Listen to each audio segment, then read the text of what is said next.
여러분, 저는 49에 혼자가 되었고 올해 54입니다. 해 뜨면 일하고 해지면 잠들고 주말엔 빨래, 화분 물 주기, 그게 전부인 삶. 그런데 말이죠. 어느 날 제 손끝이 먼저 살아났습니다. 구청 문화센터 라인 댄스 수업. 무릎이 쑤셔 빠질까 하다 그냥 갔습니다. 거울 맞은편 회색 모자를 쓴 남자.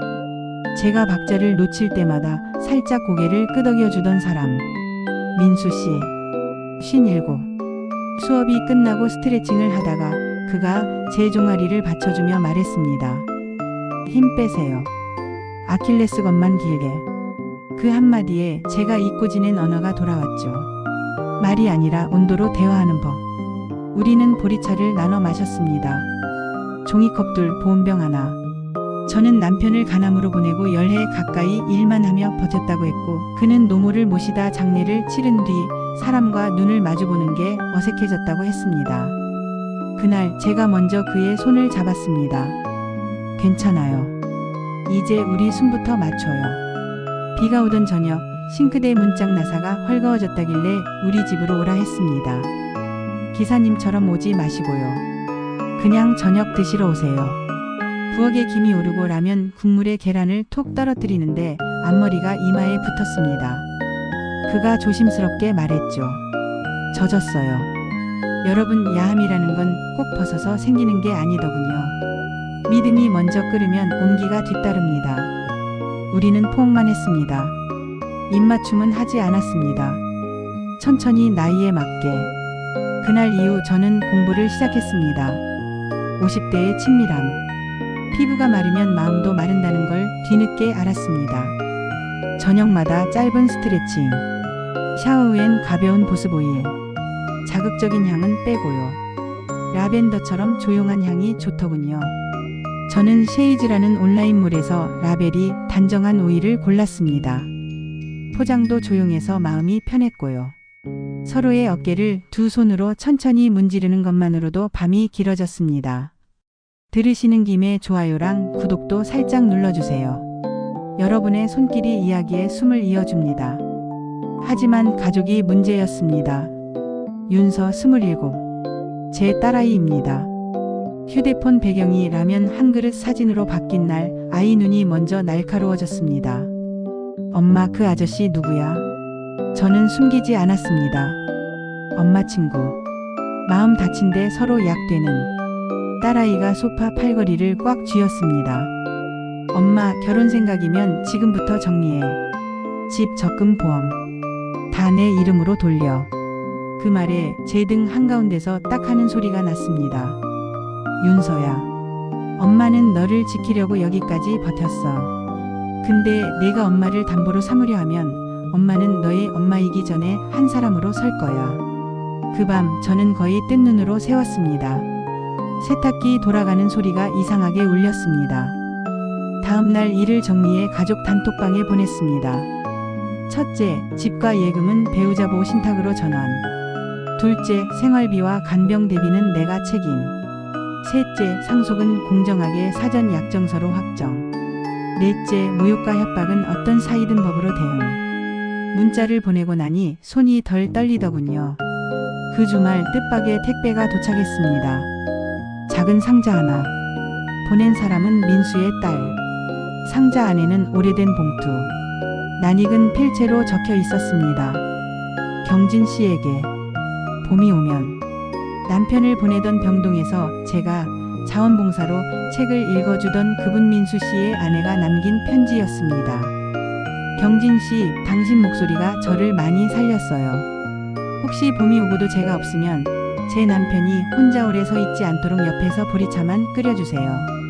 그 사람 따뜻한 손을 좋아해요. 당신 손이 따뜻하더라고요. 여러분, 사랑은 가끔 떠난 사람의 손을 빌려 돌아옵니다. 저는 그 편지를 민수 씨와 윤서에게 소파에 나란히 앉아 읽어주었습니다. 윤서가 먼저 울었습니다. 엄마, 나는 그냥 무서웠어. 저도 울었습니다. 엄마도 무서웠어. 그래서 천천히 가는 거야. 민수 씨는 조용히 티슈를 건넸습니다. 누군가가 울 때 급히 달리지 않는 사람. 그런 사람이 좋더군요. 여기까지만이면 좋았을 텐데 세상은 한 번 더 시험을 내더군요. 전 남편 쪽 작은 형님에게 전화가 왔습니다. 경진 씨, 형 유품 정리한 창고 열쇠 내가 갖고 있을게. 위험하잖아. 이상했습니다. 그 창고 임대는 이미 해지했고 유품은 다 정리했거든요. 다음 날 창고 건물로 갔습니다. 관리실에서 확인하니 누군가 제 이름으로 보관 연장을 해둔 상태였습니다. 서명은 제 이름을 흉내낸 엉성한 필체. 그 길로 작은 형님을 만났습니다. 형님 열쇠요. 그는 말했습니다. 아, 그거. 미술품이 좀 있어서 보관해 둔 거야. 내가 잘 몰라서 그렇지 감나간다. 미술품. 우리 집의 그림이라곤 서점 캘린더뿐이었습니다. 그때였죠.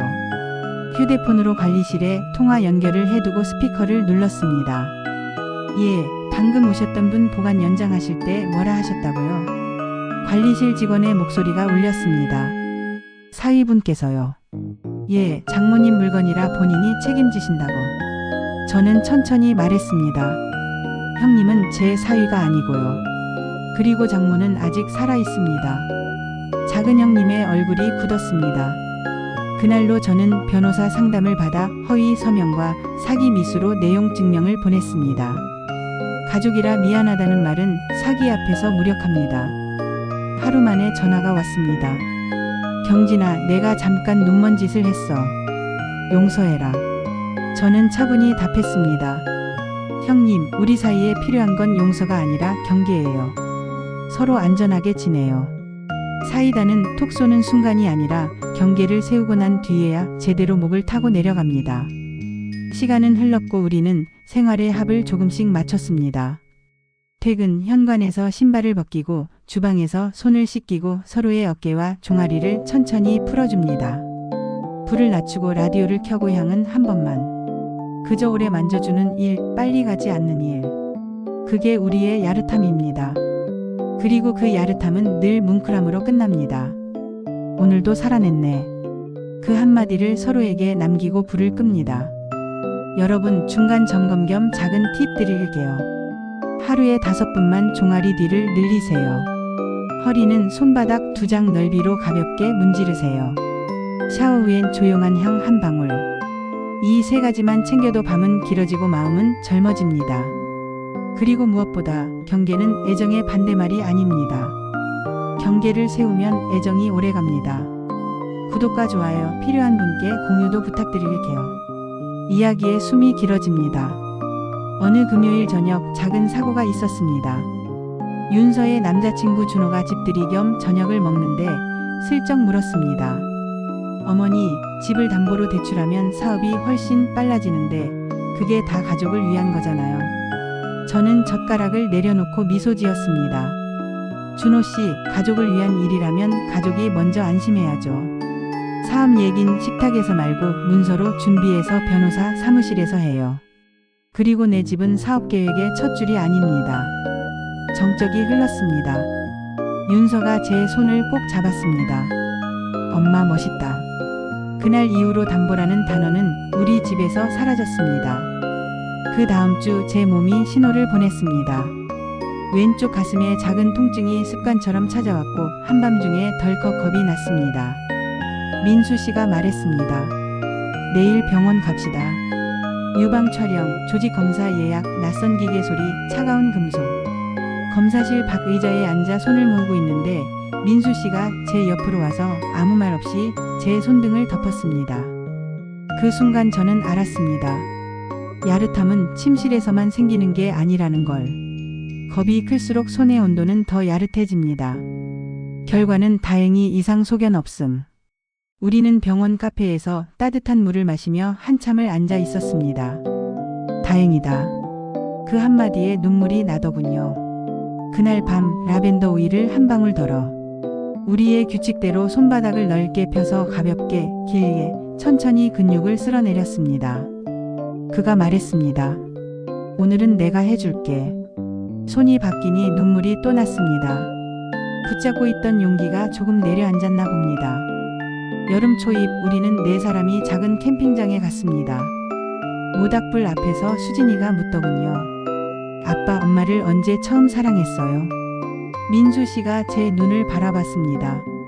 경진 씨가 비 오는 날 젖은 앞머리를 손등으로 쓸어 올릴 때 그 순간 나는 살아있는 느낌이 났어. 저는 웃으며 말했습니다. 그럼 나는 당신이 울고 있는 내 등을 토닥이지 않고 그냥 내버려 둘 때 그때 내가 믿을 수 있었어. 불이 잦아들자 수진이는 불씨 위에 작은 나뭇가지를 하나 올렸습니다. 꺼질 것 같으면 조금만 더 보태기. 그 말이 참 좋았습니다. 사랑도 가족도 그렇게 조금씩 더 보태며 꺼지지 않게 지키는 거겠죠. 가을이 가까워질 무렵 또 하나의 일이 생겼습니다. 전 남편 집안 제사를 앞두고 작은 형님이 연락을 해왔습니다. 올해는 내 집에서 하자. 제사상 비용은 내가 대고. 저는 조용히 말했습니다. 형님, 제사는 각자 집에서. 그리고 비용은 각자가. 그는 목소리를 높였습니다. 이제 와서 피가 다르단 말이냐. 저는 차분히 답했습니다. 피가 아니라 문서가 다른 겁니다. 우리의 경계는 합의로 세웠어요. 그리고 통화를 끊고 방송에서 배운 대로 대화 내용을 문자로 정리해 남겼습니다. 합의는 기억보다 글자를 믿습니다. 그 즈음 저는 새로운 일을 시작했습니다. 퇴근 후 2시간 동네 도서관에서 시니어 낭독 봉사를요. 첫날 내 이름을 적은 명찰을 가슴에 달고 마이크 앞에 섰습니다. 여러분, 오늘은 편지를 읽겠습니다. 봄이 오면 이라는 제목입니다. 낭독을 마치니 한 분이 손을 들었습니다. 따뜻하게 읽어주셔서 고맙습니다. 근데 그 편지 혹시 본인이 받은 건가요? 저는 살짝 웃었습니다. 네. 그래서 숨이 조금 찼네요. 봉사를 마치고 나오는 길 민수 씨가 기다렸다가 커피를 건넸습니다. 당신 목소리 오늘 사람 몇을 살렸어. 그 말이 하루의 피로를 지웠습니다. 겨울 준비를 하던 어느 날 윤서가 말했습니다. 엄마, 우리도 합의문 만들자. 나와 준호 그리고 엄마와 민수 아저씨. 명절 돈 돕는 방식 다 적자. 우리는 테이블에 앉아 종이를 4장 펼쳤습니다. 비상시 연락 순서, 돈을 빌릴 때의 절차, 서로에 방해하지 말아야 할 시간, 칭찬을 미루지 말 것. 사소하지만 필요한 것들을 문장으로 바꿨습니다. 그리고 마지막 줄에 이렇게 썼습니다. 사랑은 허락이 아니고 합의다. 서명하고 도장을 찍고 나니 이상하게 배가 고파졌습니다. 우리는 부엌으로 가서 따끈한 떡국을 끓였습니다. 김이 우르는 냄비 앞에서 민수 씨가 젓가락으로 떡을 건져 제 입에 넣어 주었습니다. 그 순간 부엌 불빛이 더 따뜻해 보였습니다. 야릇함은 큰 사건이 아닙니다. 익어가는 떡, 조용한 웃음, 그리고 사람의 손. 그게 전부일 때도 있습니다. 겨울밤이 길어질수록 우리는 더 많이 이야기했습니다. 지난 사랑, 놓친 말, 미안했던 순간, 감사했던 표정. 그리고 앞으로의 약속. 서로 아플 때는 한 사람이 불을 낮추고 다른 사람이 물컵을 채우고 둘 다 잠이 오지 않으면 라디오를 아주 작게 켜두고. 그런 사소한 합의들이 우리의 집을 지켰습니다. 여러분, 여기까지 들어주셔서 고맙습니다. 조금만 더 함께 걸을까요? 끝까지 가보면 사이다 같은 순간이 하나 더 남아 있습니다. 구독과 좋아요, 필요한 분께 공유도 부탁드릴게요. 여러분의 손길이 이야기의 끝을 밝혀줍니다. 연말 작은 형님에게 내용 증명 회신이 왔습니다. 사과와 재발 방지 약속, 창고 연장비 전액 변제. 저는 짧게 답장을 보냈습니다. 받았습니다. 서로의 선을 지키며 지냅시다. 그리고 그날 밤 우리는 라벤더 향을 아주 옅게 틀고 서로의 어깨를 천천히 풀었습니다. 보습이 먼저, 압은 나중에. 민수 씨가 말했습니다. 이 규칙 우리 오래 지키자. 저는 고개를 끄덕였습니다. 규칙이 있으니 사랑이 길어져. 봄이 다시 오면 우리는 작은 약속식을 하기로 했습니다. 웨딩홀도 한복도 사진작가도 없습니다. 보리차 2잔, 종이컵 2개, 그리고 편지 2통. 하나는 떠난 사람에게, 다른 하나는 곁에 남은 사람에게. 그걸로 충분합니다. 식이 끝나면 우리는 공원 평상에 앉아 새순을 볼 겁니다. 민수 씨가 제 손을 잡고 말하겠죠. 오늘도 살아냈네. 저는 답할 겁니다. 그리고 내일은 조금 더 살아보자. 여러분, 야릇함을 두려워하지 마세요. 그건 살아있다는 신호입니다. 뭉클함을 피하지 마세요. 그건 함께 늙어간다는 증거입니다. 경계를 분명히 하세요. 그건 사랑을 길게 쓰는 방법입니다. 그리고 필요하다면 향 한 방울, 라벤더처럼 조용한 것, 보리차 2잔, 종이컵 2개, 그리고 당신의 손. 그걸로 충분합니다. 들어주셔서 고맙습니다. 구독과 좋아요, 필요한 분께 공유 한 번만 부탁드릴게요. 여러분의 손길이 누군가의 밤을 데워줍니다.